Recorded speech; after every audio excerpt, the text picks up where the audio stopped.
No. You don't get into the army if you have glasses. No, you totally can. You have to wear these big old ugly motherfuckers. They're called fuck, what do we call them? But basically, the idea being that it scares away all the girls. Essentially, was the idea. I can't remember what the exact name was at the time, but yeah, they're really ugly. Okay, this is League Magazine. I'm Sun Tzu, and I'm here with Austin, the capitalist Walsh from Join Dota. So, I believe was the first ESL. Was that actually your first big LAN casting event? That wasn't just my first big LAN. That was straight up my first LAN that I had ever casted ever. I had actually been to my first attending my first LAN 2 weeks prior, which was DreamHack. TI3? Oh, that's true. I'm sorry. I was at TI3 and TI2, so I was at both of those. But outside of a TI, DreamHack was my first LAN that I ever attended. And then I go straight from that to working my first LAN event, which was ESL One Frankfurt. And you can imagine it was absolutely nerve-wracking. So it's a bit more relaxed this time. You're a bit more in it. Sort of what is about the? Is there anything special about this experience? Does it hold anything special for you? Oh yeah, it holds a lot of special things. I mean, first of all, for me, it's so I felt like ESL One Frankfurt last year was my breakout. Basically, basically everybody. I was the secondary caster that no one really gave a shit about, right? Yeah. Everyone was flaming me. It was me and Ziori who were just constantly getting flamed all the time, right? It was just getting dumped on by Reddit. And then ESL One Frankfurt was a chance for me to prove hey, I've gotten a lot better since you first saw me. Here's where I'm at now. And I got a lot of people, and this is always the best kind of feedback that you can get. People who are big fans, they're gonna tell you whatever you want, whatever you want to hear, right? And the haters are just gonna tell you whatever you don't want to hear, right? There's a lot of people just flame you just to flame you. The best feedback you can get is people who are hey, I really hated, I absolutely hated you in the beginning, but I listened to a cast recently, and I love your cast. You've done an excellent job. That says a lot, because it means I've managed to reach out to someone who, had this whole barrier in their mind of this is what capitalist is like, and managed to go, hey, I'm doing a lot better now, and, managed to change their mind. Yeah, and I think a big part of that has also been we were talking with Dirk off here earlier, and you've been grinding a lot. You've been really working on your personal Dota game.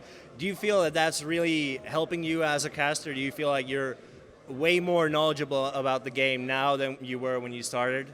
Yeah, I would say so. I believe that everybody says MMR doesn't mean anything, and you're right. It doesn't mean anything if you're a pro player, right? But let's be honest, MMR is the only way to be able to actually, there's no other real judge of your Dota skills. So for me, grinding to 6K was just a personal goal that I had, but it was also something for me to basically prove that I could play Dota at a decent level. I can never play professionally. Believe me, I've had I talked to some pros about it, and I'm just I miss scrimming, I miss doing those things. I used to do those things, and I miss it a lot, but I know my play back then, and I know my play now. I can never go back to that life. But, at the very least, I can prove that I'm a somewhat competent player, and I also think that it's really important to play the game that you cast. I mean, in the future, I will probably branch off into other games and that sort of thing, because that's naturally what broadcasters do.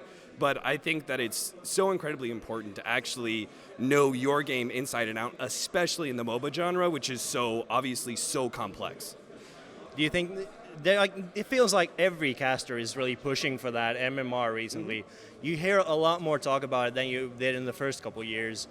Is that also because we have so many good pro players who are sort of retiring or on the verge of retirement, and they're nipping at your buds, man? There's that honey coming up there. So there's that Vagamama, God damn it. Yeah, there's so it's not only just that. First of all, pro players are a big threat, right? So if say No Tail retires and goes into being a play-by-play caster, we're all done for. We're all out of a job, right? We're all screwed. So yeah, I mean it's stuff like pro players eventually going to retire, and they start taking over all the co-casting gigs and all the analyst gigs. But it's also the newer people who are coming in, right? What is my edge against someone like Coddle Guy or Ziori, who I think are two really good like two really good play-by-play casters. I mean, Ziori and I were both like we both grinded out a shit ton of casting games, and he's grinded out more than I have, right? And you can see the improvement. And like I've listened to casts from both of those guys, and I've been really impressed. And for me, like I'm a competitive guy. I see that as my competition. Like LD and Toby are obviously like that one step up, and I want to get there. But for now, it's like me, Ziori, Coddle guy, and like.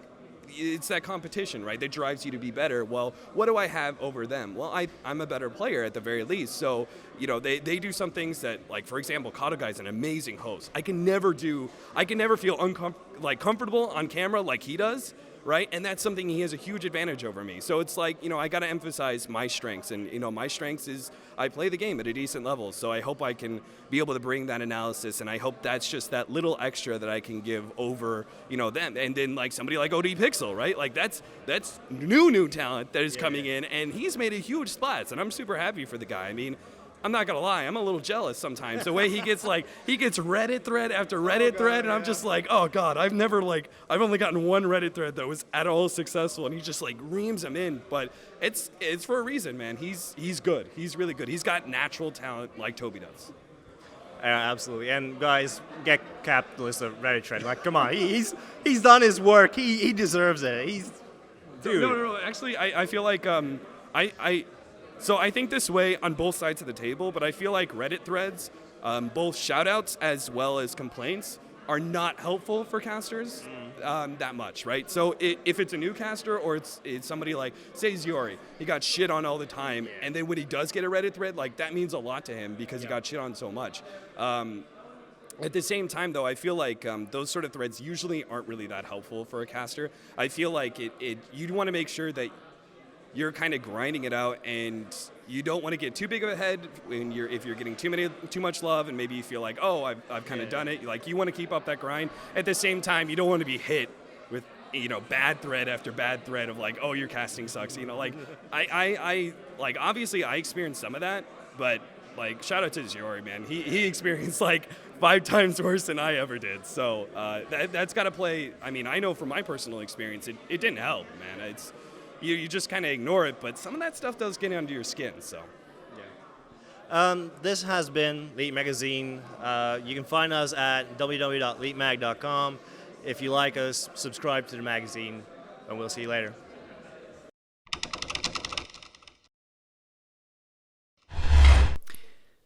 Like what you see? Why not subscribe to the magazine at leapmag.com?